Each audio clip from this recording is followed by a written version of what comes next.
அனைவருக்கும் வணக்கம். இது உங்கள் வெற்றி டிஎன்பிஎஸ்சி அகாடமி. இப்போ டிஎன்பிஎஸ்சியில் பார்த்தீங்கன்னா சிலபஸை மாற்றிருக்காங்க.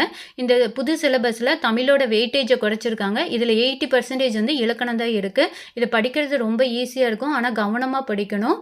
இதுக்கு முன்னாடி எந்த டாப்பிக்லேருந்து என்ன கொஸ்டின் கேட்பாங்கன்னு தெரியாமல் நிறைய படிச்சுட்டு இருந்தோம். இப்போ ஒவ்வொரு டாப்பிக்லையும் இவ்வளோ கொஸ்டின் தான் கேட்போங்கிறது தெளிவாக கொடுத்துருக்காங்க. அதனால் தொடர்ந்து படிங்க. சேனலை சப்ஸ்கிரைப் பண்ணாதவங்க சப்ஸ்கிரைப் பண்ணிடுங்க. இதுக்கு முன்னாடி வீடியோவில் பிரித்தெழுதுக டாபிக் போட்டிருந்தது, அதை பார்க்காதவங்க பார்த்துருங்க. இப்போ பார்க்க போகிற டாபிக் என்னென்னா பார்ட் சியில், அதாவது part A, part B, part சின்னு பிரிச்சிருக்காங்க. அதில் பார்ட் சிங்கிறது தமிழ். அதில் யூனிட் 7ல் 15 கொஸ்டின் கேட்பாங்க. அந்த யூனிட் 7ல் இருக்கிற ஒரு டாபிக் தான் அகரமுதலி பார்க்க போகிறோம். வாங்க வீடியோக்குள்ளே போகலாம். ஓகே, இப்போ பார்க்க போகிற டாபிக் என்னென்னா அகரமுதலி. இதில் ஃபஸ்ட்டு அகராதிங்கிறது என்னன்னு பார்த்துருவோம். அகரம் கூட்டல் ஆதி என்னும் இரு சொற்களின் சேர்க்கையே அகராதி என அழைக்கப்படும். அதாவது அகராதியை பிரித்தோம்னா எப்படி பிரிக்கலாம் அப்படின்னா அகரம் கூட்டல் ஆதின்னு பிரிக்கலாம். இதில் ஆதிங்கிறது என்னன்னா முதல்ங்கிற மீனிங்கு. இந்த அகராதிக்கு என்ன எக்ஸ்பிளனேஷன் அப்படின்னா, ஒரு மொழியில் உள்ள எல்லா சொற்களையும் அகர வரிசையில் அமையும்படி ஒரு சேர தொகுத்து விளங்கும் நூல் தான் அகராதி. அகராதிக்கு தற்போதைய வழக்கில் என்ன பேர் அப்படின்னா அகரமுதலி என அழைக்கப்படும். அடுத்து பார்க்கறது என்னன்னா நிகண்டுகள். தமிழ் அகரமுதலி வரலாற்றில் செம்பாதி இடத்தை பெறும் சொற்பொருள் துறை நூல்கள் தான் நிகண்டுகள் என அழைக்கப்படும். இந்த நிகண்டுகளில் பழமையானது எது அப்படின்னா சேந்தன் திவாகரம். இதன் ஆசிரியர் யாருன்னா திவாகரர். சேந்தன் திவாகரம் நிகண்டினை தொடர்ந்து எத்தனை நிகண்டுகள் வெளிவந்தன அப்படின்னா 25 நிகண்டுகள் வந்து வெளிவந்துள்ளன. இது 25 நிகண்டுகள்லேயே சிறப்பான நிகண்டு எது அப்படின்னா சூடாமணி நிகண்டு தான். இதன் ஆசிரியர் யார் அப்படின்னா மண்டலபுருடர். ஓகே, இந்த அகரமுதலி டாபிக் வந்து ஃபஸ்ட்டு திருமூலரின் திருமந்திரத்தில் தான் அகராதி என்னும் சொல் வந்து முதலில் இடம்பெற்றுள்ளது. அகராதி நிகண்டில் இச்சொல் வந்துட்டு அடைமொழியாக வந்துள்ளது. முதலில் வெளிவந்தது எதுனா திருமந்திரத்தில் தான் இந்த சொல் வந்துச்சு. ஆனால் அகராதி நிகண்டில் வந்து அடைமொழியாக அமைந்துள்ளது.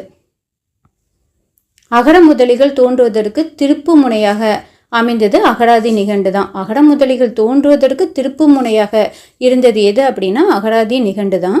அகராதி நிகண்டில் சொற்களின் முதல் எழுத்துக்கள் மட்டுமே அகர வரிசையில் அமைந்துள்ளது. அகராதி நிகண்டில் சொற்களில் ஃபர்ஸ்ட் லெட்டர் இருக்கு இல்லையா, அந்த லெட்டர் மட்டுமே அகர வரிசையில் அமைந்துள்ளது. இதில் வீரமாமுனிவர் தொகுத்த சதுரகராதியே தமிழில் தோன்றிய முதல் அகரமுதலி. தமிழில் தோன்றிய முதல் அகரமுதலி எதுனா சதுரகராதி தான். அதை எழுதியவர் யாருன்னா வீரமாமுனிவர். எந்த ஆண்டு வெளிவந்தது அப்படின்னா 1732ஆம் ஆண்டு சதுரகராதி வெளிவந்தது. இதில் சதுருங்கிறது என்ன மீனிங் அப்படின்னா 4 என்று பொருள். சதுர் என்பதற்கு 4 என்று பொருள். சதுரகராதியில் எப்படி இருக்கும் அப்படின்னா சதுரகராதியில் பெயர், பொருள், தொகை, தொடை என 4 வகைகளில் தனித்தனியாக பொருள் விளக்கம் அளிக்கப்பட்டுள்ளது. அந்த பெயர், பொருள், தொகை, தொடைன்னு இருக்கு இல்லையா, இதை நீங்கள் வரிசையாக படிச்சுக்குங்க. ஏன்னா இது பொருந்தாதது எதுன்னு கூட ஆப்ஷனில் கேட்கலாம். பெயர், பொருள், தொகைன்னு கொடுத்தது ஒரு ஆப்ஷன் வந்து தப்பாக கொடுத்துருக்கலாம். அதனால் இதை கவனமாக படிச்சுக்குங்க. ஓகே, வீரமாமுனிவர் உருவாக்கிய அகரமுதலி. பிற அகரமுதலி என்னென்ன அப்படின்னா தமிழ் லத்தீன் அகராதி, லத்தீன் தமிழ் அகராதி, தமிழ் பிரெஞ்சு அகராதி, பிரெஞ்சு தமிழ் அகராதி, போர்ச்சுகீசிய லத்தீன் தமிழ் அகராதி. பிற அகரமுதலிகள் என்னென்ன அப்படின்னா தமிழ் அகராதி எழுதியவர் யாருன்னா லெவிஸ் வால்டிஸ். தமிழ் சொல்லகராதி எழுதியவர் யாருன்னா யாழ்ப்பாணம் கதிரவேலனார். இது என்ன இன்னொரு பேர் என்ன அப்படின்னா சங்க அகராதி எனவும் அழைக்கப்படுகிறது. இதில் சொல்லின் மூலம் தருதல், மேற்கோள் அமைத்தல் என்னும் மரபு வந்து பின்பற்றப்பட்டுள்ளது. இந்த 2 மரபு மட்டும்தான் பின்பற்றப்பட்டுள்ளது. என்னென்ன அப்படின்னா சொல்லின் மூலம் தருதல், மேற்கோள் அமைத்தல். தமிழ் பேரகராதி எழுதியவர் யாருன்னா குப்புசாமி. படங்களுடன் கூடிய ஓர் அகரமுதலி எது அப்படின்னா ராமநாதன். இந்நூல் வந்து 20ஆம் நூற்றாண்டு தமிழ் அகராதி என்ற பெயருடன் வெளிவந்தது. இந்த நூல் எப்படி வெளிவந்தது அப்படின்னா 20ஆம் நூற்றாண்டு தமிழ் அகராதி என்ற பெயருடன் வெளிவந்தது. தமிழ் ஆங்கில பேரகராதி எழுதியவர் யாருன்னு வின்சுலி. 1925ஆம் ஆண்டு தற்கால சொல்லகராதி, தமிழ் சொல்லகராதி எழுதியவர் யாருன்னா பாவானந்தர். 1937ஆம் ஆண்டு மதுரை தமிழ் பேரகராதி வெளிவந்தது. 1985ஆம் ஆண்டு தமிழ்நாட்டு பாடல் நூல் நிறுவனத்தால் தமிழ் அகரமுதலி வெளியிடப்பட்டது. எந்த ஆண்டுனா 1985ஆம் ஆண்டு தமிழ்நாட்டு பாடநூல் நிறுவனத்தால் தமிழ் அகரமுதலி வெளியிடப்பட்டது. இதில் இயர்ஸ்லாம் கொடுத்துருக்காங்க, இயர்ஸை நல்லா பார்த்து வச்சுக்கோங்க. தமிழ் அகரமுதலி எழுதியவர் யாருன்னா மு. சண்முகம். 20ஆம் நூற்றாண்டில் வெளிவந்த மிகப்பெரிய அகரமுதலி எதுனா சென்னை பல்கலைக்கழக அகராதி. இது நன்கு திட்டமிட்டு முழுமையாக உருவாக்கப்பட்ட அகராதி எது அப்படின்னா சென்னை பல்கலைக்கழக அகராதி தான்.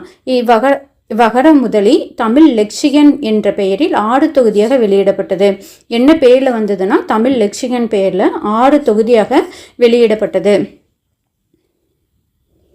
அடுத்து செந்தமிழ் சொற்பிறப்பியல் பேரகரமுதலி எழுதியவர் யாருன்னா தேவநேய பாவனார். இதோட முதல் தொகுதி எப்போ வெளிவந்ததுன்னா 1985ஆம் ஆண்டு முதல் தொகுதி வெளிவந்தது. 2ஆம் தொகுதி எப்போ வெளிவந்ததுன்னா 1993ஆம் ஆண்டு வெளிவந்தது.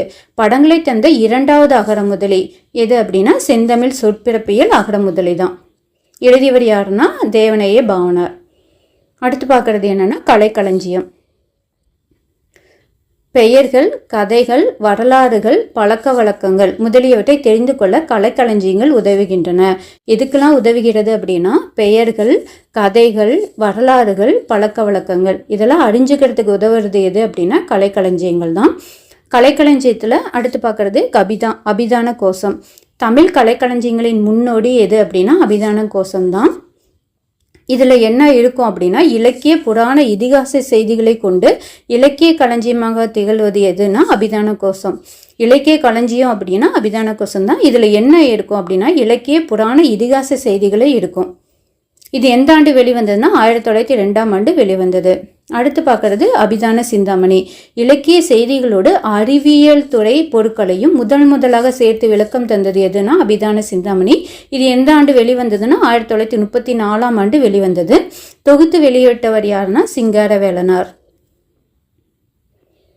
முதல் கலைக்களஞ்சியம் எது அப்படின்னா தமிழ் வளர்ச்சி கழகம் தொகுத்து வெளியிட்டது. முதல் கலைக்களஞ்சியத்தை தமிழ் வளர்ச்சி கழகம் தான் தொகுத்து வெளியிட்டது. எத்தனை தொகுதிகளாகனா 10 தொகுதிகளாக வெளிவந்துள்ளது. தமிழ் வளர்ச்சி கழகம் வெளியிட்ட பிற கலைக்களஞ்சியங்கள் என்னென்ன அப்படின்னா குழந்தைகள் கலைக்களஞ்சியம், நாடக கலைக்களஞ்சியம், இஸ்லாமிய கலைக்களஞ்சியம். நெக்ஸ்ட் பார்க்குறது கலைச்சொல் அகரமுதலி. துறை சார்ந்த புதிய சொற்களுக்கு விளக்கம் தர தோன்றியது கலைச்சொல் அகரமுதலி. கலைக்கதிர் பொது அறிவு, உளவியல், புவியியல், புள்ளியியல், வரலாறு, வானவியல் முதலிய துறைகளுக்கு கலைச்சொல் அகரமுதலி உருவாக்கப்பட்டன. கலைக்கதிர் தான் எதுக்குன்னா உருவாக்கிடுச்சு அப்படின்னா பொது அறிவு, உளவியல், புவியியல், புள்ளியியல், வரலாறு, வானவியல் ஆகிய துறைகளுக்கு கலைச்சொல் அகரமுதலி உருவாக்கப்பட்டன. இது எந்த ஆண்டு தொகுக்கப்பட்டன அப்படின்னா 1960ஆம் ஆண்டு தொகுக்கப்பட்டன. அறிவியல் சார்ந்த துறைவாரியான கலைச்சொல் அகரமுதலிகளை முதலில் தொகுத்து வெளியிட்டவர் யாருன்னா மனவே முஸ்தபா. அறிவியல் சார்ந்த துறைவாரியான கலைச்சொல் அகரமுதலிகளை தொகுத்து வெளியிட்டவர் யாருன்னா மனவே முஸ்தபா. அறிவியல் கலைச்சொல் களஞ்சியம் எந்த ஆண்டு வெளியிடப்பட்டதுன்னா 1991ஆம் ஆண்டு வெளியிடப்பட்டது. தமிழ் அகரமுதலி வளர்ச்சியை காட்டுவதாக அமைந்துள்ளது அறிவியல் கலைச்சொல் களஞ்சியம் தான். தமிழ் அகரமுதலியோட வளர்ச்சியை காட்டுவதாக அமைந்தது எது அப்படின்னா அறிவியல் கலைச்சொல் களஞ்சியம்.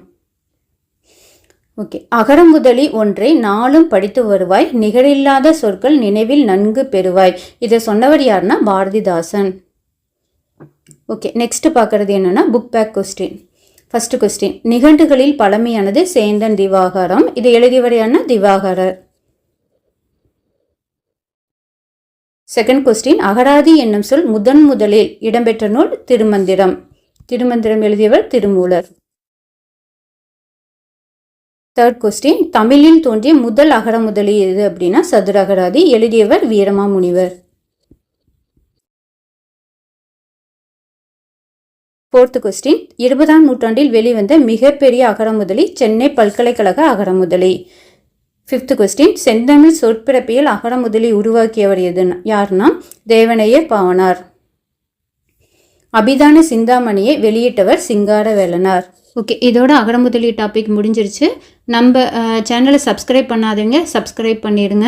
ஓகே, நோட்டிஃபிகேஷன் ஏப்ரல் மாதம் வந்துடும். அதுக்குள்ளே நம்ம ஓரளவுக்கு சிலபஸை கவர் பண்ணி வச்சிட்டோம் அப்படின்னா கால்ஃபர் வந்தோடையே ரிவிஷன் பார்க்குறதுக்கு நம்ம யூஸ்ஃபுல்லாக இருக்கும். அதனால் தொடர்ந்து படிங்க. ஓகே, நன்றி, வணக்கம்.